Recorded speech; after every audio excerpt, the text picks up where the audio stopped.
Hello. Let's start that again. Welcome, welcome. You're doing a great job so far, and I'm enjoying reading what you've written. It's time for us to turn our attention to the next section, the second module, which is the compare and contrast essay. And this involves something you're already probably pretty familiar with, right? Comparing two or more things. And this is a really fundamental part of getting things that you need in your life or for the people that you articulate for. So we're going to look at some examples. We're going to look at some techniques. Uh, we're going to increase our ability to articulate how things compare and how they contrast. So with that said, the first assignment is going to be involve looking at either a play or a movie that you've seen or that you will see,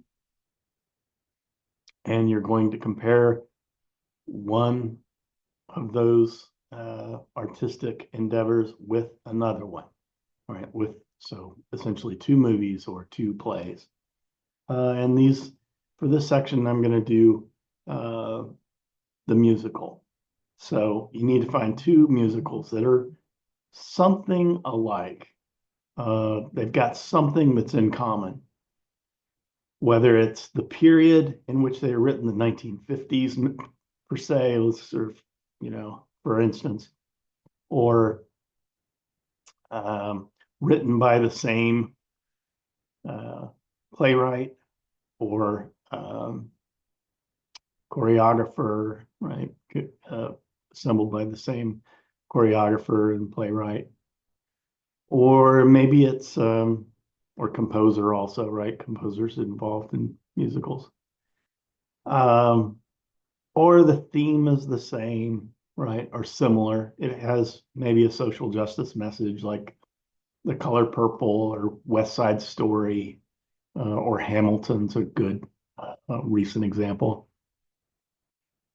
There have been some that are really successful on film, right? They were musicals first, or they became musicals, and maybe you prefer to do the musical that was originally a movie. That's fine too.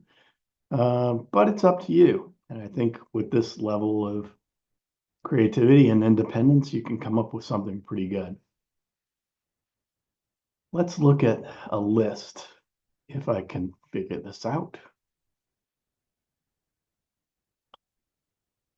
Yeah, I'm going to look at a list of things that might be available to you. And I think you might be surprised at how many things are possible.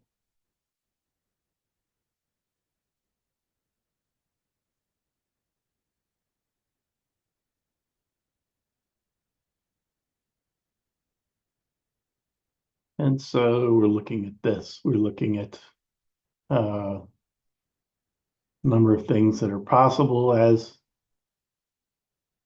Broadway musicals that you could select from. And I'll just scroll through here. West Side Story is quite good.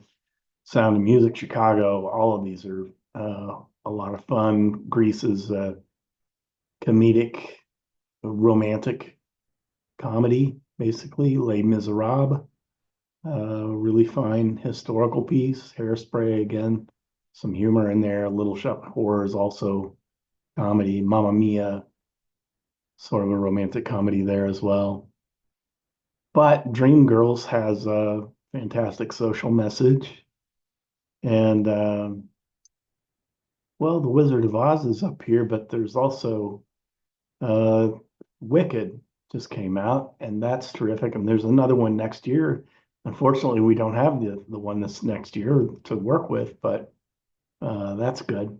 The challenge is to find something that compares, right? That you can find something that works well, uh, that you can compare. So, and there you see Hamilton over in the corner. So these are just some ideas. You don't have to select any of those. You can select something that you found on your own, but those are just some, I think, really good examples. Now, one way to compare is by a method called the Venn diagram. And let's take a look at the Venn diagram and how the Venn diagram operates. You're going to do your own Venn diagrams. But basically, you're comparing two or more things. And for our purposes, we'll do some simple stuff and then we'll do some more complicated things. The movies, the films, the Broadway musicals, that's kind of somewhere in between, I'd say. It can be quite difficult to compare them, but at least you're working with something you kind of know and enjoy. Um, but these things can get a little more complicated. So let's look at the Venn diagram and how it works. And then we'll give you some examples, both easy and difficult.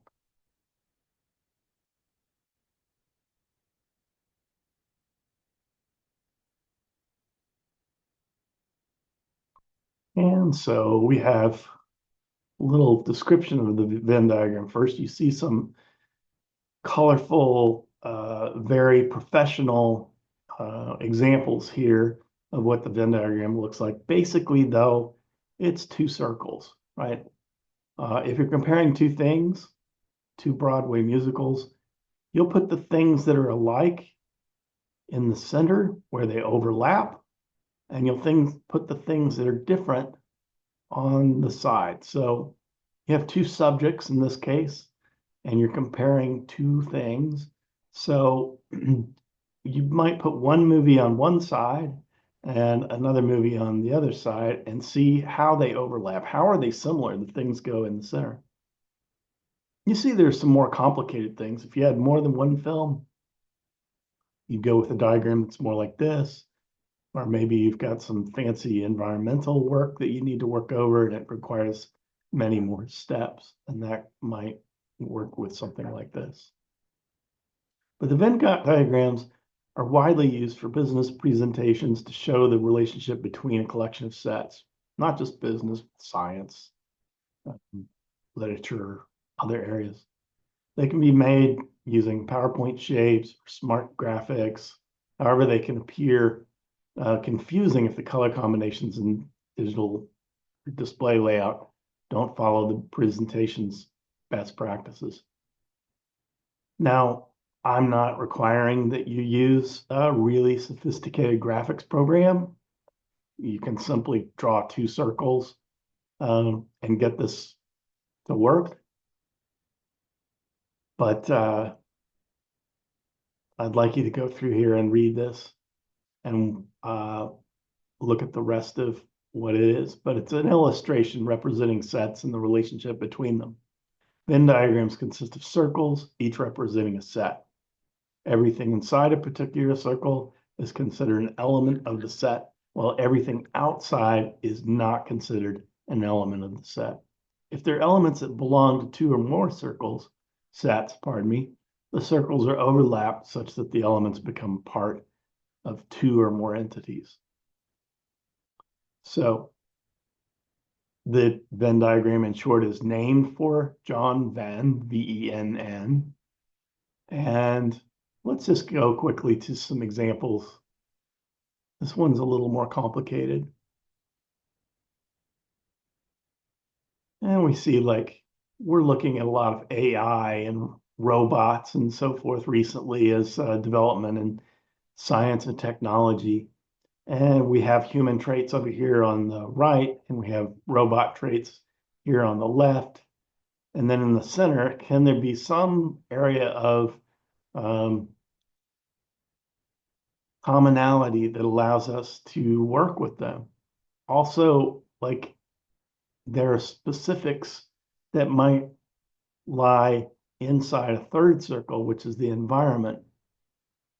This is a little more complicated, but you see that we have human traits here in the side that reflects the environment plus the humans. So humans in a certain environments act with stress, fatigue, engagement, attentional control, whereas robots act with behaviors, feedback, reliability, and errors.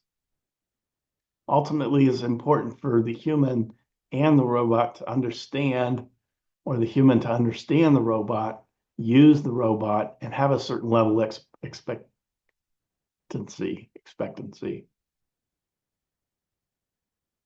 So that's one example. Let's look at, I think I've got some simpler pieces.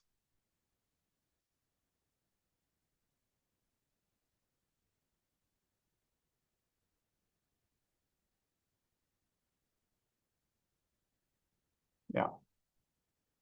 Here's one on cars and motorcycles.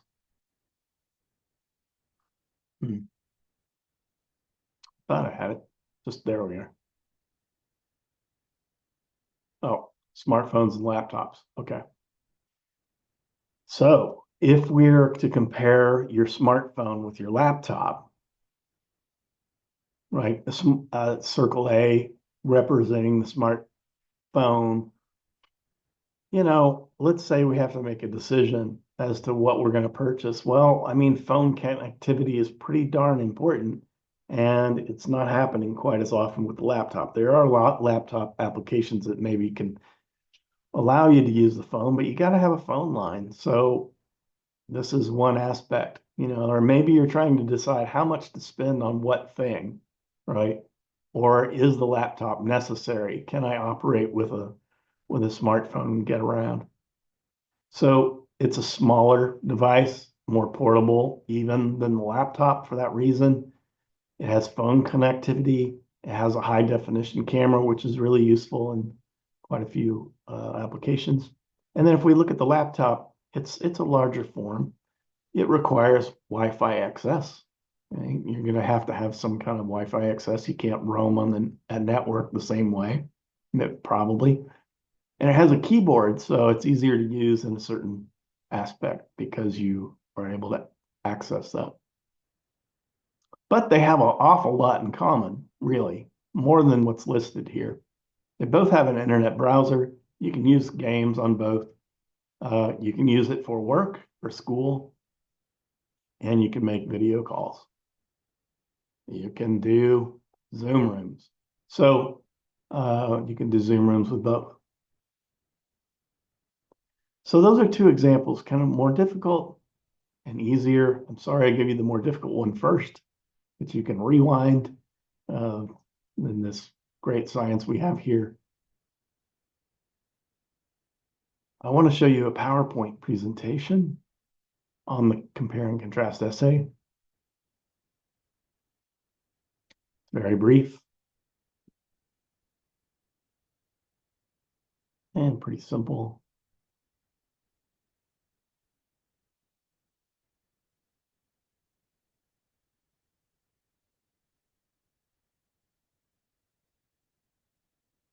But here we go.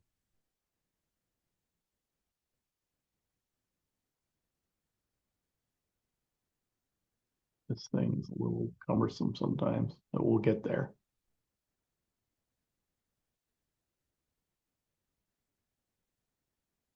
The compare and contrast essay. So it's basically about demonstrating how two things can have commonality and differences. Okay.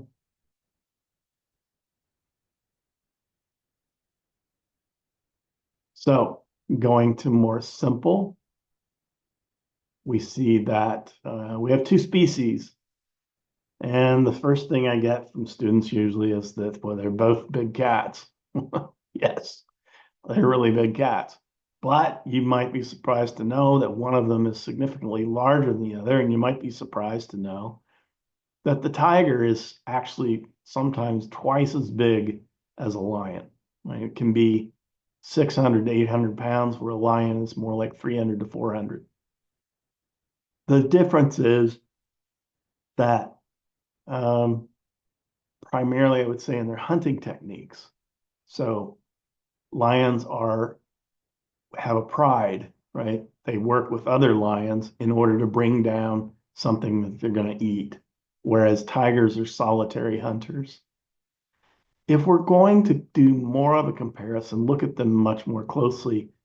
Yes, they're both big cats, and they both have claws and they both have menacing teeth. And they probably both have a great sense of smell or sight.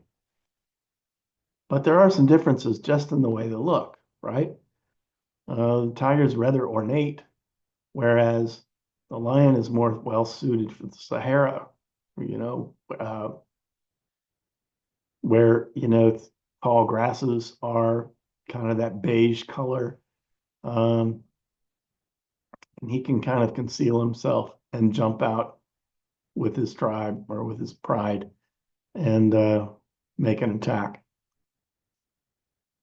So if we're going to make the comparison, we might put the lion on one side and the tiger on the other, put their commonalities in the center, right? They're both hunters. That would go in the center. So they both eat meat. They're not vegetarian. They're not herbivores. So the claws, the hunting, the fact that they're big cats, they both belong to that species. All of those things would go in the middle. Whereas the lion, we're going to put the items on the right side and the tiger on the left. And you're gonna practice. You're gonna have some assignments that are going to require you to come up with this basic format, left and right circle, with some lines in the middle. As I said, you can draw them or you can use a template.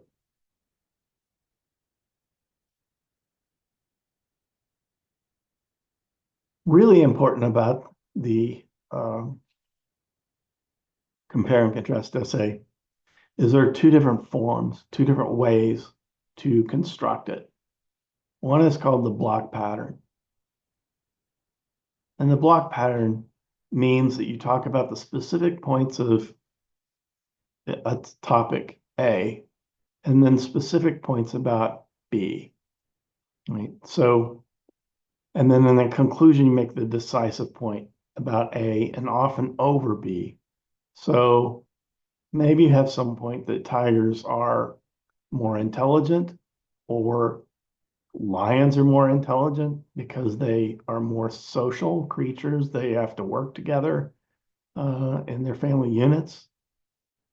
And maybe that's the focus of your essay, if you're a biologist or zoologist, rather. So you would list the points about A that seem most relevant, A, B, and C. And then you'd come down and you'd list the points about B, the tiger, A, B, and C. This can take several paragraphs. So A might take, even in a scientific study or something, A might be several paragraphs on the eating behaviors, right? Or the tribalism, the pride, right, might be B. And it might take several paragraphs to describe that in detail. You're also citing at this point. You have to cite the text that you use to do your research. And so that becomes a component of the paragraphs. Don't forget the introduction. I skipped over the introduction, but you do need, just like you had in your personal narrative, you need a hook that pulls people in. So you might have a particular scenario of something you know about one or both species. And so you have a question, quote, or anecdote that describes that relationship. You also need a thesis. So if you're most interested in the social behaviors of these creatures, your thesis might look something like, while lions and tigers share quite a few similarities, there's actually a great disparity in the way they hunt for their food. Lions operate together in prides or groups, families of their own family in hunting for particular food, while tigers are solitary. So your thesis might look and sound like that.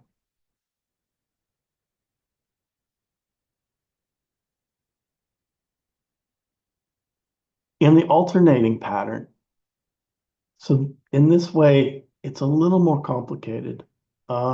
And it might be the successful way for you to treat this. You need to choose and not mix block or alternating. Am I going to do a block pattern like I did before, or am I going to do alternating? So quality one might be the bit about the hunting, right? The styles of hunting. They both need to hunt for food. They're not herbivores. They hunt for meat. Subject A, how do lions do it? Subject B, how do tigers do it? Right. And that's where you come up with the comparison. So, or it may be so specific that, well, I'm not going to get into it.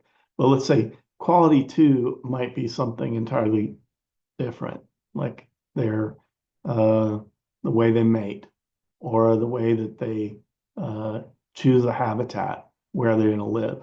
That so quality two and three might work like that.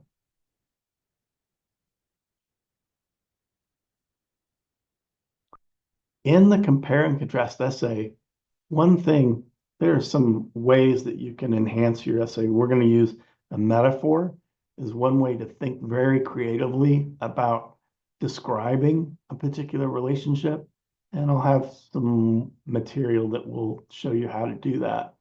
So you're used to using metaphor, seeing it in poetry, but it's also pretty common just in prose. And you can use it successfully with your essay. And in fact, you're required to do it. So you may have to come up with a metaphor.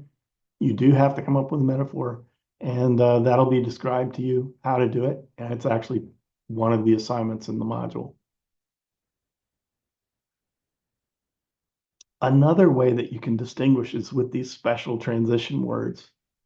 So there are words that you can use in your description that tell the reader you understand the compare and contrast essay or process, and you're going to describe that to them.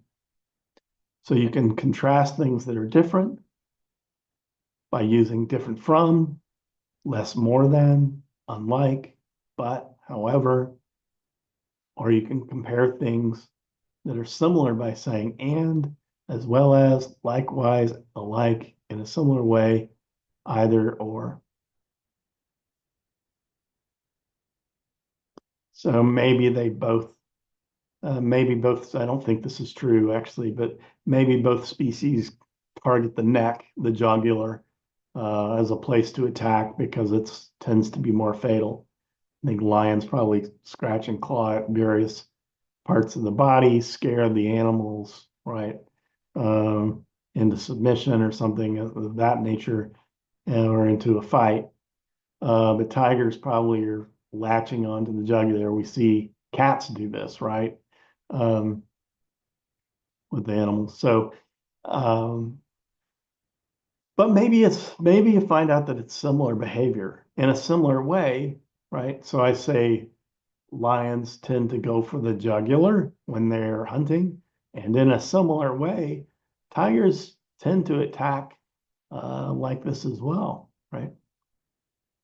They go for that part of the body.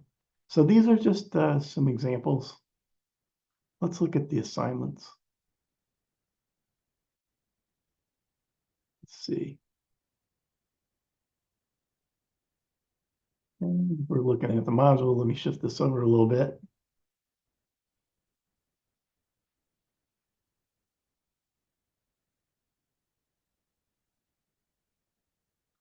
Go to your class. You see the syllabus. We click on modules on the side. I hope you guys are all navigating Canvas fairly easily.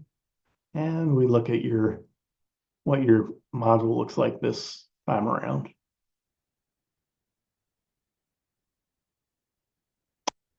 Intro to Module 2. This will describe to you what I'm doing now, basically, but in a text way, so that if, trying to allow different ways to access this information. It'll show you how to set up a proper intro paragraph for the compare and contrast, and that's actually an assignment where you get some points. You'll construct a Venn diagram. You need to read. You'll have 3 essays that you need to read within this segment over the next several weeks.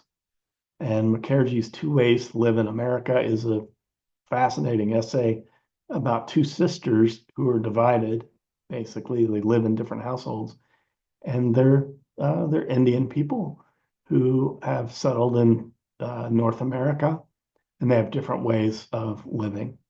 And I hope you find it interesting. I think you will. It's really good writing. You'll have a second Venn diagram, a little more complicated, a simpler one, a harder one. You'll also write metaphor, as I told you before.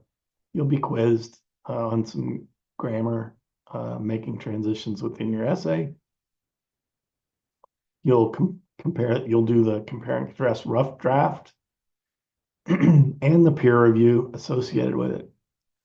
You will get back your grade relatively soon on your personal narrative.